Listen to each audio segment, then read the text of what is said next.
Memphis unbeaten and #1 hosting #2 Tennessee. Bruce Pearl in the locker room before the game. Passion, poise, and purpose allow us to win on the road. I don't know if we're the best team in the country. I don't know if we are. But I do know we're 40 minutes away from being the #1 team in the country. Yeah. All right. Orange suspenders fired up the whole thing. This is not poise. Little tunnel issues. Everybody had to be separated. Priscilla, Peyton, all of Memphis seemingly in attendance. The Memphis Elite. First minute, Tyler Smith the steal. Jawan Smith the 3. Calipari timeout. 35 seconds in. What's the deal? Came out of the timeout, firing. First possession, Derrick Rose knocks it down. Tied at 11. Chris Douglas Roberts knocks one down. Sean Taggart open for 3. Memphis up 6. Douglas Roberts one more time. Memphis made 7 of its first 11 three-point attempts, and you had to figure, oh, they're not going to shoot this well the whole night. Eventually, they're going to calm down, and they did. Here's Wayne Chisholm, the jump hook. Tennessee down 1 at halftime. Second half, Chisholm for 3. Banks it in. Now the Vols got something going. He had 13. J.P. Prince, strong second half, 39 apiece. Tyler Smith finds him. Cutting into the painted area. Next possession. Smith misses. Prince doesn't. 4-point Volunteers lead. John Calipari watching that lead go, and it's gone. Chris Lofton steals. Prince finishes. Now on the break, it's Prince reversing himself. Tennessee is up 6. Prince 13 points, 5 of 8 shooting. But Memphis would come back. You knew they would. They're too good not to. Derrick Rose, fadeaway. Memphis back within 3. Rose having issues containing Rose along the baseline. He shot 9 of 16. It's back to a 1-point game. Under 4 minutes to go. Rose again. Now they're doubling him on the baseline. Doesn't matter. He had 23. Memphis has a 1-point lead. Down the stretch, they had their chances. Chris Douglas Roberts, front end of a 1-and-1, no good, out of bounds, Tennessee. Tigers shot 8 of 17 from the free throw line. That's been their Achilles heel. Everyone said all year it was going to come back and bite them. It did here. Final minute, Robert Dozier misses. They fight over the rebound, and it's traveling here. The Tigers had only 2 players score in double figures, and they were out-rebounded 50-34. Tyler Smith down 1 of the final ticks, puts the Volunteers up 1, the biggest of his 16 points. Another look over Dozier and the whole thing. That was a huge shot. 12 seconds left. Antonio Anderson misses. Prince, the rebound. He's fouled. He would hit both free throws. That was the difference in the game. Tennessee up 3. Derrick Rose, intentionally fouled. Made the first, intentionally missed the second. They can't get the rebound, and Memphis can't get the win either. Bruce Pearl, Tennessee Volunteers go into #1, unbeaten, and beat them. This perfect season thing proving to be kind of a tough deal. Memphis drops to 26-1. Tigers' first home loss since January of 2006, ending the nation's longest home winning streak at 47. Tennessee has to play Vanderbilt next, which means the Volunteers could be #1 Monday and then get upset Tuesday. But let's not get ahead of ourselves here. Let Tennessee enjoy this one. They sure earned it. The Tennessee men will be #1 for the first time ever. Coach, what was it like being a part of a game like this tonight on the sidelines? For a guy like me who was D2 for 9 years and assistant coach for Dr. Tom, it was wonderful. We've worked hard to get here, but it's about the kids there, and it's about the state of Tennessee. What a celebration of basketball tonight was, and they were not disappointed. I mean, that came down to a last possession game. And Chris Lofton on the line to make 2. Was there any doubt that he was going to make them both? You know, I just said to them, let's just take stock and accept the fact that we got out-scrapped. And that's unusual for our team. I mean, and I give those guys credit to come in here and do what they did. And we've had other teams play us. But when we got up 3, those other teams weren't able to do what this team did to us. They're very good. They're a very good team. They sure are. They both are. 5th time ever that a #1 met #2 in an in-state rivalry game. Tennessee's win means #2 has won all 5 matchups, including a couple of national title wins by Cincinnati over Ohio State back in the 60s. More from Memphis now. Reese Davis in the Graceland Game Days. It's been a tough week for the Indiana basketball program. One day after Kelvin Sampson's resignation, number 14 Hoosiers taking on Northwestern. Dan Dakich taking over as interim head coach. Some of the players wearing KS on their kicks. Tough position for Dakich and his team, but how would they respond in this, their first game? Second half, Armand Bassett every bit of the rim on this triple. He had 24 points. Hoosiers up 71-66 in the second half. 3 minutes left in the game. Kyle Coble, huge game. Career high 37 points, 5 of 6 from 3. Wildcats take a 1-point lead. Less than 30 to play. Michael Thompson drives the lane uncontested. He had 15. Northwestern still down 1. But then Eric Gordon, the freshman, called for traveling as he take another look. So Northwestern gets the ball back. Ensuing possession.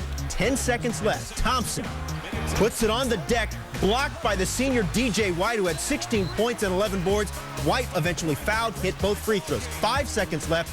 Thompson tries a three, but he's well short. Indiana wins 85-82. Afterwards, Gordon talking about the former coach.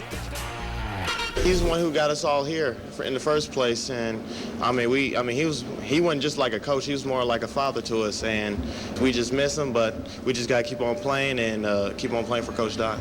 We move on, and hopefully, as this continues, we get better. More on this game a little bit later in the show. So just like Kelvin Sampson, Mike Davis, and Bob Knight before him, Dan Dakich wins his first game as the head coach at Indiana. Davis, the last coach to win his first 2 games. Knight won his first 4. If Dakich wins out, he'll beat all of them by winning his first 5 games.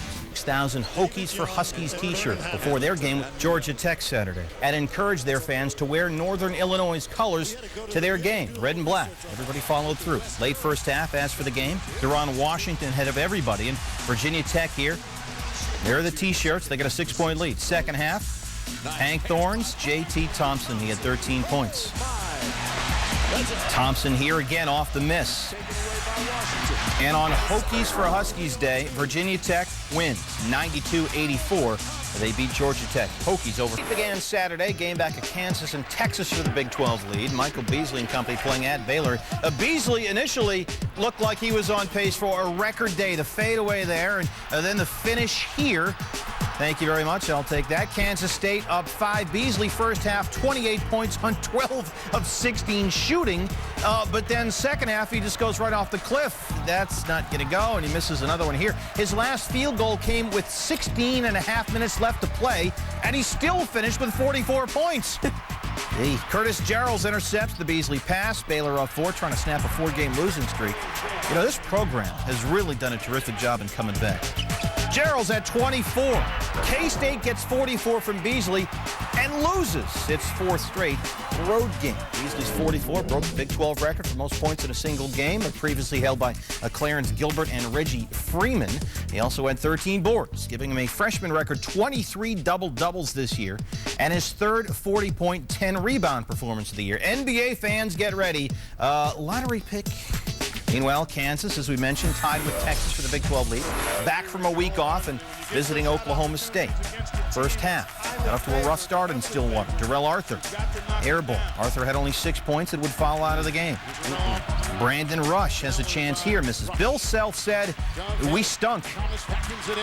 Obi Munello to James Anderson. Cowboys up 4 at halftime. Second half we go.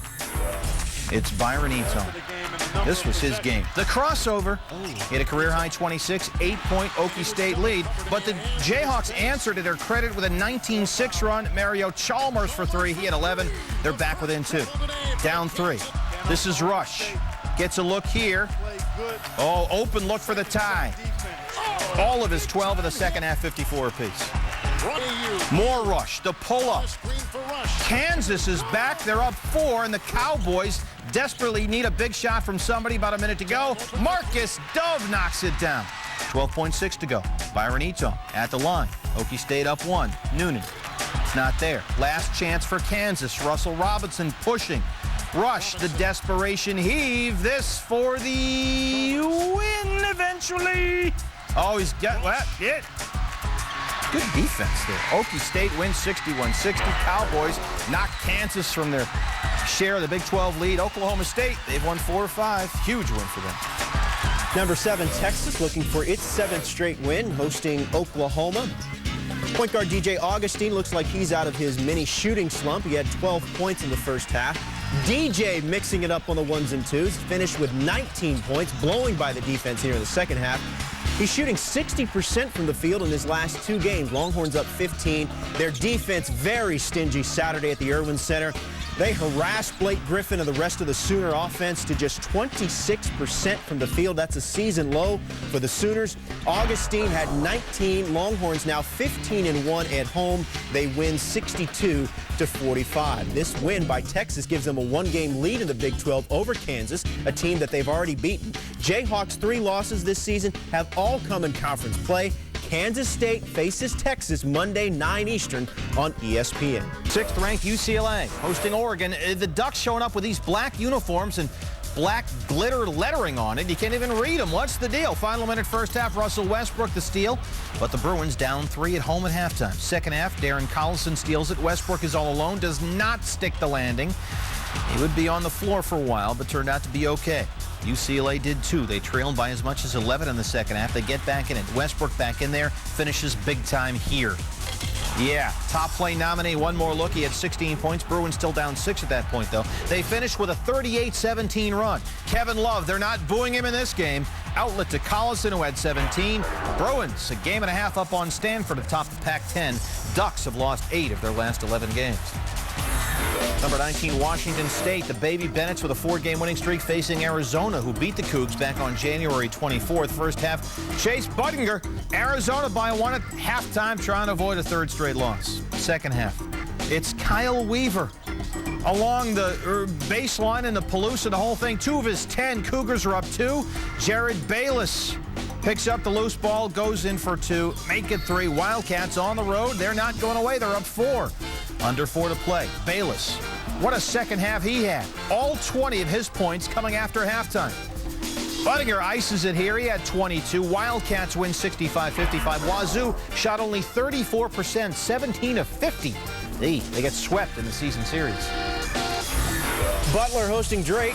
These teams aren't bracket busters. They're top 25 quality. Butler ranked 8th, Drake 18th. This is Drake's Josh Young. Great first half, great game. 17 in the first half, Drake up 3. Now this looks like a shot by Clayton Korver, but actually it's an alley-oop to Leonard Houston. And look how high Houston got. 16 points for him, Drake up 3. Look at the effort by Adam Emenecker, save to Houston, who finds Brent Heemskirk, and we're tied at 52. Drake up 3, 5 minutes left. It's Young again. He had a career-high 25. But here comes Butler. Matt Howard puts it on the deck. 3-point play opportunity, but he missed the free throw. He had 16 points. Butler down 3. Less than 30 to play. Shot clock winding down. Josh Young fouled behind the 3-point line by Mike Green. Green said afterwards, you know what, it was a good call. I did foul him. Young hit all 3 free throws, and Drake wins 71-64. Now we go to the bottom. The Highlanders of the New Jersey Institute of Technology. They had a chance Saturday to finish kind of a perfect season. The worst Division I record ever, 0-29. They actually this year had more turnovers than field goals. It's unbelievable. They've lost games. They're going to lose a coach as well. Jim Cassiano resigned Wednesday, effective at the end of the season, which mercifully came to an end Saturday. Now, where is the New Jersey Institute of Technology? Yes, we know it's in New Jersey, but what about, more specifically, according to its website, and I'm quoting here, it's located in the vibrant University Heights district of downtown Newark. So, with that knowledge, we give you this. The Highlanders' last chance for a win coming on the ROAD against Utah Valley State. Tech hit a 3 on their first possession, had an early lead, but soon it went all downhill from there. Utah Valley State, a 20-4 run in the first half. Jordan Schwarbeck, acrobatic layup. Ryan Toulson, 3 of his 22. And Tech loses 76-50. They finish the season 0-29. You feel badly for them because the kids put in the effort and that sort of thing, but it has not worked out for them. They complete their pursuit of imperfection. 0-29, worst mark in D1 history. These guys maybe should start videotaping opposing coaches. Well, Wait, the pursuit of perfection thing? Yeah. Highlanders surpassed the 0-28 mark set by Prairie View back in '92 and matched by Savannah State 3 years ago. After losses to Wake Forest and Miami, Coach K said about his Duke players, it's almost like someone has come in and invaded their bodies. Trying to get back to business against St. John's, which is a nice fix. First half, John Shire out to Gerald Henderson, 13 for Henderson, who knocks it down. Kyle Singler, the freshman in the paint. It's a 32-9 Blue Devils run, and now they're blowing it open. Second half, DeMarcus Nelson driving. This one good for 2. Make it 3. Dukie's up 9. Nelson one more time. Duke wins here. Oh, Nelson! Duke wins 86-56. 5 Blue Devils in double figures. They snap the 2-game losing skid. 59 straight non-conference wins at Cameron Indoors. Number 11, Georgetown hosting Cincinnati. Cincinnati on the break in the first half. Rashad Bishop denied by big Roy Hibbert. Hibbert had 5 blocks. Next Georgetown possession after that block, Jonathan Wallace hits a triple. That caps a 10-0 run, put the Hoyas up 6. Austin Freeman and Hibbert running the give and go. Freeman had 13 points. Georgetown up 7 at the half. Jeremiah Rivers, the big dunk. Georgetown wins by 20. They are 18-1 this season when holding teams to less than 60 points. Number 13, UConn taking its 10-game winning streak into Villanova. First half, it's the freshman Corey Stokes for 3. Stokes 4-4 from the three-point line in the first half, finished with a career high 18 points. A.J. Price in the second half answers. He had 16. UConn back within 3. 8:45 to go. Price, the miss. Stanley Robinson. Yeah. He had 15. Huskies tied up at 53. Final minute. Scotty Reynolds drives. It's the one-handed kiss. 2 of his 18. Nova up 4. 2.3 to go. Huskies down 2. Remember, they hadn't lost since January 17th. Dante Cunningham misses. Price.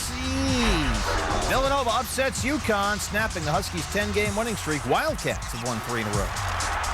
Number 24, Marquette took Rutgers to the woodshed on Saturday. First half, Gerald McNeil the steal, and then look at that pass to Dominique James. McNeil had a team-high 7 assists. Marquette outscored the Scarlet Knights 43-19 in the second half. Lazar Hayward down. Scarlet Knights going down. Marquette wins a Big East game by 30 points for the first time in school history, 78-48. So let's take a look at the top of the Big East. Conference still wide open. 3 teams at the top, Georgetown, Louisville, and Notre Dame, all have 3 losses. Despite the loss Saturday, UConn still in the mix at 10-4. Marquette 2 games back in the loss column. Number 20, St. Mary's hosting Kent State as part of Bracket Busters Saturday. That's Kent State's Al Fisher getting the layup off the window. He had 28 points, and Kent State gets their first ever regular season win against a ranked team, 65-57. Oh, 41 in the house. Texas A&M's been sputtering. Losses to Oklahoma State and Texas before Saturday's visit from Nebraska. Second half, Derek Rowland the rebound. Dominique Kirk the 3. 50 apiece. Just over 2 minutes left. Go a little high-low on you here. Ryan Anderson feeds Alex Marich. Cornhuskers up 2, looking for consecutive wins over ranked teams for the first time since '99. Sek Henry for 3. 3-point Husker lead. 30 seconds left. Donald Sloan. This is not what we were looking for. Nebraska wins 65-59 following their win over K-State Wednesday. The Aggies have lost 3 in a row. Michigan State's Tom Izzo going for career win number 300. Spartans hosting Iowa, and that is just unfortunate. Michigan State started the game on a 20-1 run. Seth Gorney gives the Hawkeyes their first field goal of the game with less than 10 minutes left in the first half. Drew Neitzel then finds Goran Sutton. Spartans had just 5 turnovers in this game. They protected the ball well, fewest since March of 2004. Kalen Lucas, pretty shot there, and Michigan State wins big 66-52. They've won 20 straight at home, and Tom Izzo gets career win number 300, all of which have come at Michigan State. No other Big Ten coach has won as many as 200 games at his current school. Izzo needs just 41 more to pass Judd Heathcote as the winningest coach in school history. On campus Sunday, number 3 North Carolina, 25-2, coming into its visit from Wake Forest. Tyler Hansbrough there, Kevin McHale here. He knows a little bit about low post play. Charles Barkley said he was the best low post player in the history of the game. Hansbrough may be in the same mold, doing a little bit of everything. The leaner in the lane here. And then the spin move again off the glass. Hansbrough 29 points, 9 of 13 shooting, his 7th straight game with at least 22 points as UNC shot 56%. Deion Thompson the miss. You see 2 Wake defenders on body on Hansbrough, and Danny Green has a clear path to the hoop. Tar Heels up 10. Hansbrough the rebound. Quentin Thomas finds Green open for three. He had 15. Tar Heels have now won 5 in a row. Half game up on the Dukies. They win here 89-73.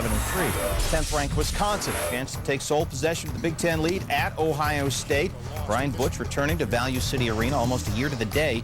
He injured his arm and ended his season there. Foul trouble in the first half. Badgers would have trouble keeping possession. 12 first-half turnovers. They only had 8 total in Wednesday's win over the Fighting Illini. Final 8 minutes, Michael Flowers steals it from Jamar Butler. Long roll in. 2 of his 14, tied at 49. Next Badger possession, Jason Bohannon knocks it down. He had 16 off the bench. Wisconsin's up 3. 20 ticks to go. Butler, chance to tie. Buckeyes had only 1 field goal in the last 8.5 minutes. Wisconsin wins 50. Kyle McElharney and the Fighting Irish, winners of 7 of 8 coming into Sunday's visit from Syracuse. Notre Dame 35 straight wins at home. Second longest home winning streak of the country, only to BYU's 45. They're very comfy in South Bend. First half, McElharney open for 3. Make it 4. Irish by 10 at the break. How's your 2-3 zone, please? The second half, McElharney. He's everywhere. From the wing, from the top of the key, from the corner. Somebody tackle this guy. Irish up 13. Once again, open for 3. He was 9 of 11 from three-point range. A school record 9 threes. He had 30 points. Irish win. Syracuse has lost 4 of 5, still winless on the road this year against ranked teams. Now back to McElharney. Notre Dame record 9 threes. He had a 3-point field goal 9 times. Irish have won 17 straight home games in conference. Second longest streak in Big East history. ND's 36-game winning streak, as we said, second only to BYU for the longest in D1. Stay in the Big East. Pittsburgh hoping to avoid a 3rd straight loss, but Louisville is rolling, looking for their 7th straight win. They went on the road and shot 58%. Edgar Sosa there missed the free throw. Louisville's up 5. 4 ticks to go. Sosa again. You've got to prevent them from getting to the cup that easily. 15 of his 18 in the first half. Second half, Pittsburgh's down 6. Sam Young to DeJuan Blair. Plus the foul of David Padgett. Hit within 3. Blair had 20. Padgett, the do-everything big man. He can pass so well here. He just spins and lays it in. He had 21. 38 to go in the game. Ronald Ramon from the spot where he beat Huggy's team earlier this year. It's a 2-point game. 12 seconds left. Blair defended by the smaller Sosa, tries to post him up. That goes begging, and Louisville has won for the 7th straight time. 12-3 in the Big East. Stanford still can't believe the band play lost out to Boise State. We figured out it's a rule. Stanford has to have twins. At any point in a given season, they got to have twins. That's Anthony Goods. He knocked down a 3. He had 20. Here's Brooke Lopez. Nice catch on the block. Stanford up 7 there on the Bears. Jerome Randall, Jordan Wilkes. Cal hanging around on the road. They're down 2. And then it's the Taj Finger Tomahawk. About as close as he can get to a tomahawk. Close enough. Over Ryan Anderson. Stanford up 4. Goods sets up Brooke Lopez. Stanford up 4. Lopez had 15. Cardinal 14-1 at home now. They've won 9 of 10. They win here, 79-69. Xavier trying to go into the great UD Arena, home of Dayton and home of Brian Roberts, and get a win. You see he was held only 5 points in the meeting against Xavier. Xavier holding scores in check all year. Eric Gordon struggled. Michael Beasley really struggled. Pat Kalathis, Jimmy Barron of Rhodey, they're struggling against Xavier. Roberts here, drives the lane, the scoop, no.